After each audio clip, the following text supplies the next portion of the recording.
In this lesson, I will explain to you question number 28 of exercise 1.1, and question we have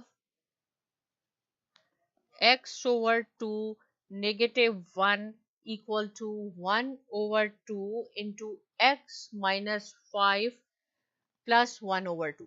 So here again in this question we have fraction, and I have told you that you have to eliminate with the fraction in order to solve this question. So we have to multiply each term by 2.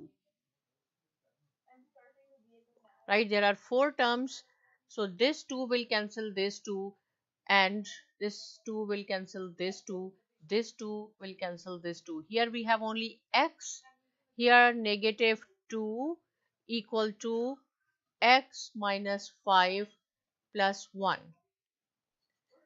X, we will take the transpose of this, and then negative 5 positive 1 positive 2, this will cancel each other. Here we have 0, and here this is minus 5 positive 3, which is equal to negative 2.